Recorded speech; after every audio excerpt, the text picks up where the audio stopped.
All right, guys, picking up in number 6 here with the second video. So now we're moving into solving inequalities. And so the first step here, you could either distribute that -3, that would be fine, or you could just go ahead and divide both sides by -3. Both would work. It doesn't really make a difference how you do it. I'm going to start off by just dividing both sides by -3 though. So if we do that, these negatives are going to cancel. Okay. Right here, the negatives also cancel, but 99 over 3 is going to give us 33. However, we just divided by that negative there, and whenever we do that, we've got to flip this symbol, so it's going to flip to look like that, and that'll give us 4x plus 5. And again, if you distributed that -3, and then you would have added over 15 and divided by -12, that would have worked as well. Excuse me, that would have worked as well. But right here, again, same thing if we just divide by -3 at the beginning. Okay, now we're going to subtract 5 over, so this is 28, is less than 4x. And then lastly, we're going to divide both sides by 4 here, which gives us 7 is less than x. All right, however, we talked about in class, it's just easier if x is on the left. So I'm going to swap these two things. And that also means this flips as well if x is switching sides. Okay, so x is really greater than 7. So that's part of our answer right here. But we're supposed to put that on a number line, which means we put an open circle at 7.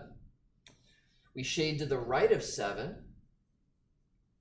And then we give our answer in interval notation. Remember, interval notation is the leftmost, comma, the rightmost. So 7 goes first, that's the leftmost, comma goes right forever, so that's towards positive infinity. Infinity always gets parentheses. And then 7 also gets a parentheses here because we have an open circle, right? It was greater than 7, but not equal to it. All right, number 7. So we can't combine these two terms because this one has to be distributed first. Okay, and we can't divide it over like the last problem because there's too much going on over here. So the first step is to distribute. So that gives us this right here. All right, again, first step is always distribute if that's a possibility.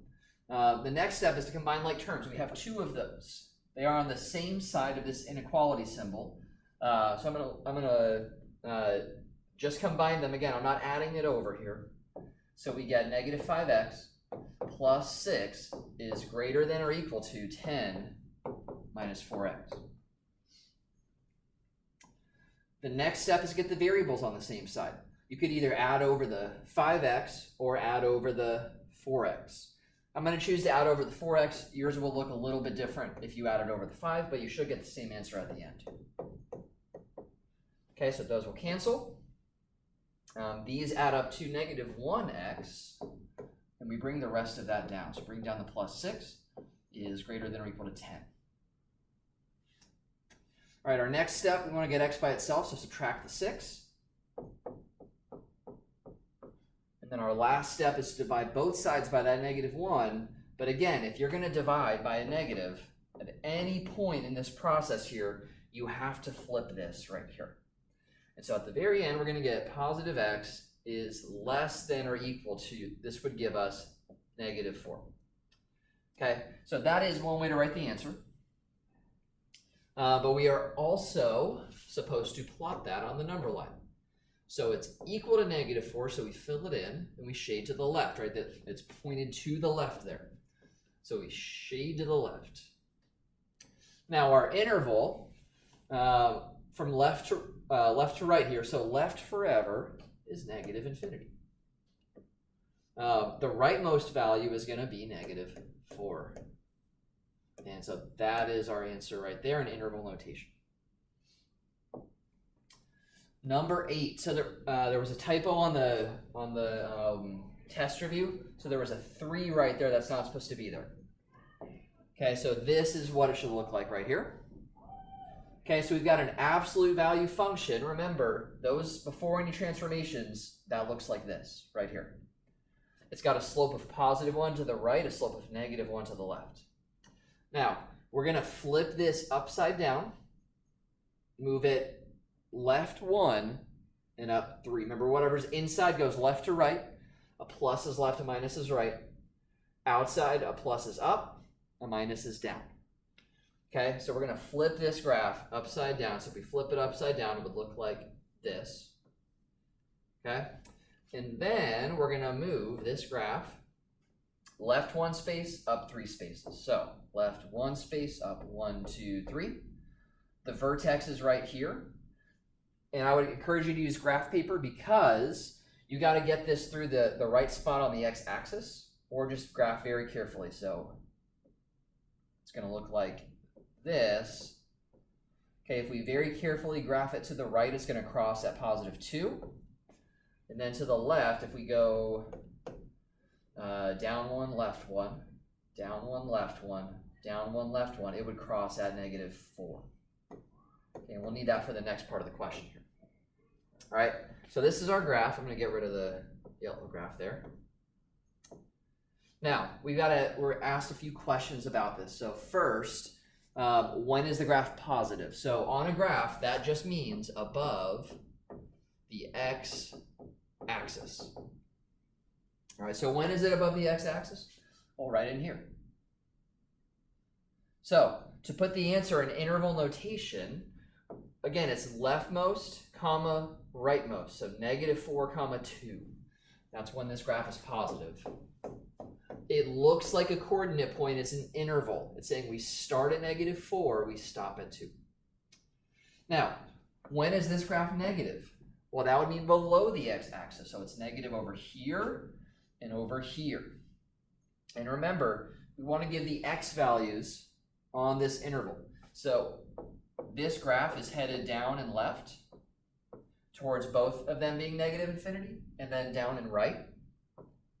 So towards +infinity for x, -infinity for y. But we only care about the x's as we're listing our interval notation. Okay, so even though this is going down, we're going to use the x coordinate here, +infinity. So first interval, left, comma, right, that's -infinity, comma, -4. All right, -infinity, comma, -4, that's where the graph is negative, as well as from left to right, it starts at 2, and we go right forever towards +infinity. All right, so that's the interval where this graph is negative. Now, increasing versus decreasing. Let me erase some of that color here. All right, increasing versus decreasing. So from left to right, we're going to go through this graph. Anytime the graph is going up, it's increasing. Down is decreasing. So again, start on the left. From left to right, this graph is going up. So this whole time is increasing. Even though the graph is pointed down, it's going up to the right. So the graph is increasing over that interval. So it starts at this x coordinate. It stops at this one, which is at -1 is that x coordinate right there. So that's our interval where it's increasing. Infinity, to -1. When is it decreasing? Well, that would be right here. As we go to the right, the graph is moving down. So it's going to be, again, at this x coordinate, and then this x coordinate. That's our interval. So that would be from -1 to +infinity right there. All right, so that's number 8. Number 9, we've got an inequality, but there's an absolute value here. And so the first step is not to distribute. We actually want to divide that 2 over. We want to get the absolute value by itself.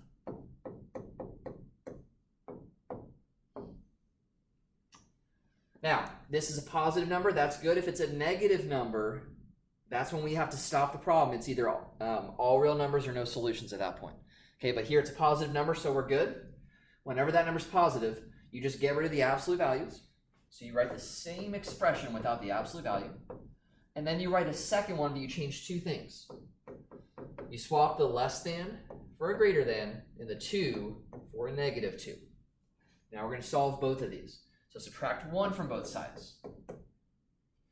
Subtract 1 from both sides. Now, this might be how we write the answer. It might not be. We're going to go to the number line and see. Okay, so if 0 is in the middle, Negative 3 is to the left. Here's negative 3. Here's 1. We don't have to necessarily count, but I just want to show you guys on the number line. So we're going to put points there. We're going to include those. It's saying shade to the right. Remember, it's pointing to the right. Shade to the right of negative 3. Shade to the left of 1. So that's the space in between these two. To the right of 3 or negative 3. To the left of 1 is this space. So we do that for two reasons. It's going to, well, really, I guess it's just going to help us get the inequality and the interval notation here. Now, whenever we shade like this towards itself, the inequality where in interval notation look almost the same. So interval notation is negative 3 to 1 included for both because they were filled in. All right, negative 3 to 1. But the inequality is going to look just like this. It's going to be negative 3 is less than or equal to x is less than or equal to 1. Okay? If you accidentally flip these, I'm pretty forgiving. Do your best to have them that way pointing to the left. But again, I understand if we accidentally flip those. It's not a huge deal. Okay. So that's number 9. Number 10. Same thing. The inequality is by itself. Okay? And this number's positive. So we can just go ahead and start doing the problem. If it's negative, we stop. It's either no solution or all real numbers. We're going to go ahead and get rid of the absolute value here.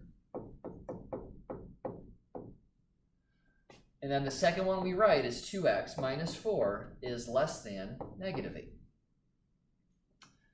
Solving both of these, we're going to add 4.